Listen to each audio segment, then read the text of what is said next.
Hello everyone, and welcome once again to this video series, which we hope will help you understand SAP's public cloud offering, SAP Cloud ERP. I'm Andrew Casey, and I'm your host for this series, which is brought to you by Leverage Technologies, a 20-year SAP partner specializing in ERP solutions. As part of imagining a better functioning world enabled by great technology, today we're going to look in depth at the Plan-to-Fulfil process pre-built in SAP Cloud ERP to review the manufacturing process of SAP Cloud ERP. As you can see, this is one of a number of actual processes that are pre-built within the application. Just a reminder of where we're up to so far and where we're going. As I said, today we'll look at the discrete manufacturing. If you haven't already viewed the first episode where we learned how to navigate SAP Cloud ERP, I'd encourage you to start there, as we'll be diving straight into actual transactions today and not covering basic concepts. Also, consider viewing the wholesale distribution to understand sales and procurement, because I'm going to not cover those today, but I will mention parts of them. So what we're going to do is review the standard process flow that occurs when you need goods manufactured using items that are all in stock. We'll start by having a look at the build of a bill of material, the routes, and how demand might come from forecasts, from customer orders, from safety stock, replenishment, any combination of these, and then we'll do the actual manufacturing itself. We'll review how SAP Cloud ERP clearly guides the operator through the steps to complete these tasks. All right, let's go and build something. Go to my live system and start again in the Launchpad. Now, I said we'll look at bills and routes. So SAP uses a function where it combines the bill and the route, which are separated, because there may be situations where you have different routings for a bill or different bills for a routing, depending on the permutations of it. And so SAP combines all of the final results into a production version. So when you open these, you can have your proposals, any that have been rejected, or the actual production versions, which is the ones we're going to look at today. And we're going to have a look at the manufacture of an electric fan. So most of you would understand the concept of an electric fan, a base and a motor and a cage and a top and all those sort of things. So having a look at the production version within there, you're able to see what is the task list, what is the operations in the routing and the bill of material, all from this single view. So let's have a look at the operation overview. And you can see that in our case, we're just going to do some assembly. Once the assembly is done, we're going to test it. And once it's tested, we're going to pack it. So very basic, just trying to keep it straightforward and simple for you. Can be as detailed as you want. I'm keeping things at an introductory level, as we said at the beginning of this series. And from there, I actually have a routing that I can use. I'll open that in a little bit later and have a look at the actual routing. Actually, I'll show you the routing now. So this is the steps that we talked about, the assembly, the testing, and the packing. We can see the plant that we're going to do it all in, quantities that we would normally do in a production run, how long we have allowed to set it up, how long it takes to perform the activity, the work center that it's going to be on, what my labor requirements are, all of the normal functions that you would believe attend a routing. We may also have identified specific portions of the bill of material to be utilized during any one of these processes. Obviously, we won't need the carton to pack it in until we're packing it. So why issue it at the beginning, shall we say? It could be issued then, it could be issued later. We might have quality control characteristics all set up on these as well. So then I have the actual bill of materials that identifies all of the components in this particular bill. And let's just open that up, and you can turn around and specify a particular quantity to see how much you would need in order to manufacture something. I'll just take the standard single bill at the moment. And as you can see, we will need an electric motor and a casing. We'll need a control board, which contains a capacitor and a resistor. We'll need a blade, which is made from aluminium sheet.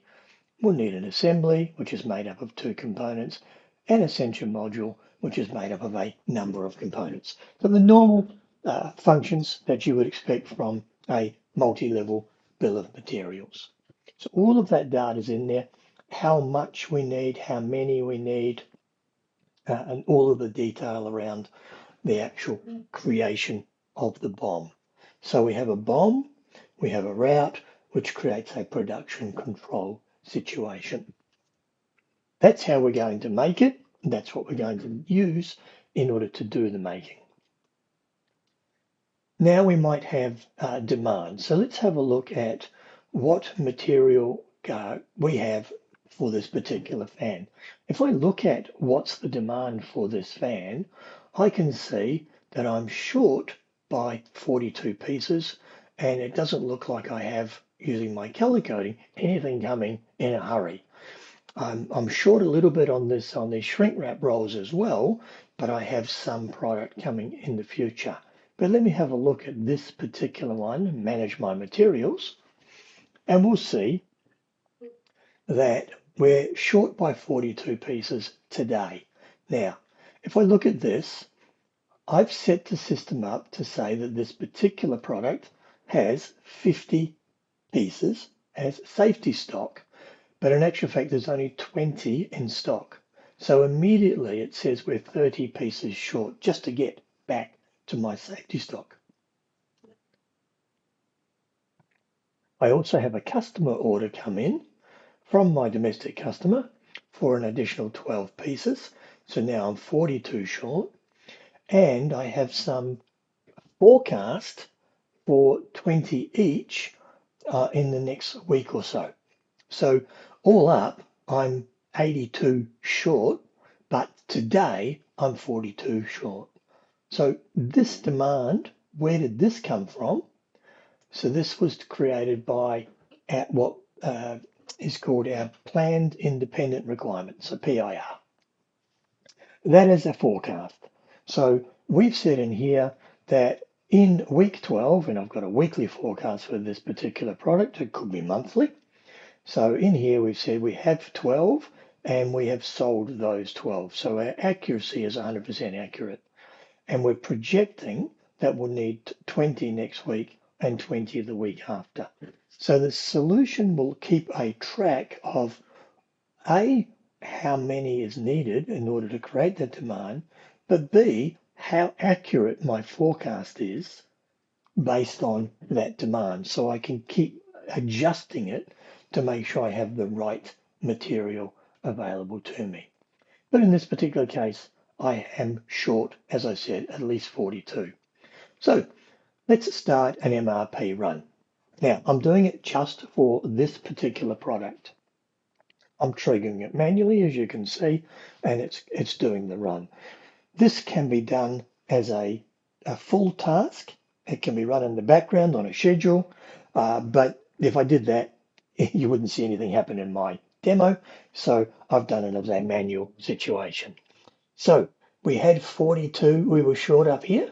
And what the system has said, you need to do a production order and make to stock the 42 to balance your stock. So that would bring me up to 50 for my safety stock and fulfill my domestic customer's order, but not leave me any spares. Okay, well, I have 50 in my safety stock. And then it says, in a week's time, you should make another 20 in order to fulfill this forecast. And then a week later, some more. Now, I could turn around and just say, look, I'll make all 80. So I can go here and edit this one. And I can change the quantity to be whatever quantity I want. And I could then turn around and delete these particular ones. But in this case, I'll just leave them sitting there and I'll convert this one into a production order. So it's going to be converting it to a production order and it's going to make the 42 in order to bring me square to where I was. And so I now have an order 1,262. I'll just write that down so I remember it because I'm sure I'm going to use that number a few more times in a second. All right. From there, let's go in and have a look at our production orders within the system. So I'll go into my manufacturing aspects and I'll have a look at my production orders. If I put that in for my FG11, here's one I prepared earlier, then the system has two orders in. This particular one has been completed. This one, the 42, is in demand. It's been created. We're waiting for it to go. This one's been delivered. So this one I did earlier. So we're looking at this particular one, and you'll see that I have a number of icons on the right-hand side. If I hover over those, you will see that in the gray, there's no problem, but if it was red, there was a delay. Here, it looks like we have some missing components. I may not have enough material to create this production order. I don't have quantity issues, I don't have quality issues, and I don't have failed material movements.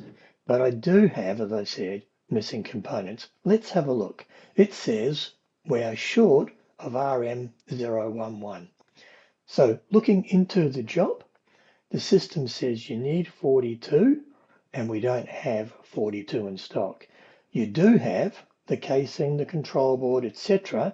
You have sufficient stock of each one of those, and you're in a position to go in and start manufacturing it, assembling it in our case. So I need to come in and adjust my product. So I only have 4 on hand. So I'm short by 38. So what I might do here is I could be raising a purchase order, for example, in order to make sure there's enough stock there. That's what I showed you in the distribution presentation.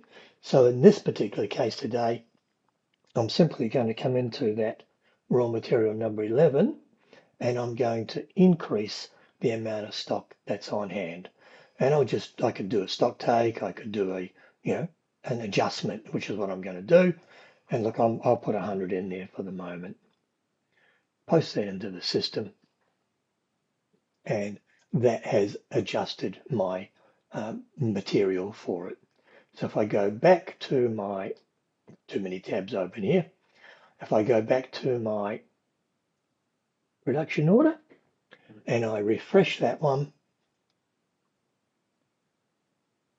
261, no, 262 we're doing, aren't we? And then I check my availability, then the system will say, okay, nothing is missing because you now have enough stock. My message has gone away. I can start manufacturing this. But what this has done is it's actually put it into a created mode. It has not released it for production because MRP believes that it gives you the right numbers. The planner could have changed those numbers, but the production manager could come in here and say, hey, I actually want to change that again for whatever reason. So we allow those controls. So I could change the dates and the quantities. I could edit the whole thing, change the bill of materials, whatever. In my case, I'm going to release it into production. And so now it's in a state that we can actually go through and do the production itself. All right, so we'll park that there. I'll come back to my main menu. I can close that one there. And let's have a look at the functions that we could do from or for that particular production order. That production order is now in play. Should I want to, I can go in and I can pick the components. Some companies like to go through and issue all the stock, do a whole pick and issue process. So I could pick it and then issue it and have that stock on the floor beside the production center, the first work center. Some people want to do what's called a backflush, where at the end of the job they say we ordered 42, we made 42, therefore we must have consumed all of those stocks. And that's the process I'm going to do today, just to keep this at a reasonable pace. You could go in and manage the production operations. So we had to do the assembly, and let's get our order. What was it? 1123,262. Okay, so there's our order, and these are the production tasks that we have to do, and we haven't done any of them. They're in the release state. We could go through and see all of the detail around that production, go through and do any of them if I want to, confirm the operation, edit the order, make changes as necessary. And you can see here that we have not done all of the works involved. I don't want to do that for the moment, so I'm going to come out of here. I'm just showing you functions that can be done. I can also manage my work center capacity. So if I have a look at any of these work centers, you can see in my assembly, I have a number of jobs in play here. I can see what my utilization is in a graphical or table basis. And then I could drill into the actual plan, and I can see am I looking at my utilization? Am I doing that based on hours or percentage, days, weeks, shifts? Down the bottom, you can see the scheduled work. They're going to be building some forklifts in that particular area. And these are the days and the dates and the breaks and all of the shift utilization, all of the setup that can be done so that you can manage your capacity of your work center. Pop out of there. And you can go in and confirm production operations. So you remember that I had 3 operations in my order, and it will turn around and say to me, which of those operations did you want to complete? So I want to do assembly. Do you want to do final acceptance? Do you want to do packaging? And you can do each of those individually. When you do, it's going to say, well, how many did you get? How many did you scrap? How many do you need to rework for some reason? If any of that happened, what's the problem? Why is the problem? How long did it take you to set the machine up? We recommended in that routing should take 30 minutes, and your labor should take this much, and your machine time should take this much. But you can actually go in and record, make notes of that, and then post that particular transaction. If, for example, you only made 40 and you scrapped 2 of them, then when you post it, if you just simply do post, it will turn around and put 40 into finished and still expect another 2. However, if you do post and complete, it will say, we've done 40, there's no more to come. So you have situations where sometimes we just have run out, we've used too much scrap, etc. And so the controls are all there for you. Again, I don't want to use that particular function. I want to confirm the production order as a whole. So I put the production order in, and again, is this a partial confirmation because of my quantity, or is it the final confirmation? This is the final confirmation. No scrap, no rework, no needs to change anything. Did the job perfectly. Thank you very much. Save it, and it will write away for me that particular production order. If I come back up to my manage production orders now and I refresh my screen, you'll notice that this has changed to all completed, all 42. So how much was required, how much was delivered. If I had done completion of a step, a manufacturing step, or a goods issue step, then it would have built the bar throughout. Let me have a look and see if I have any more that have partially finished works for you so you can see where they're up to. So here we go. There's one down here where this particular one we've partially confirmed 6. We've not confirmed 2 because we've scrapped 2. So we can see these 2 that are not confirmed, 2 that are scrapped. So very simple to see. Looks like we have a failed delivery movement there. We have a quality issue here.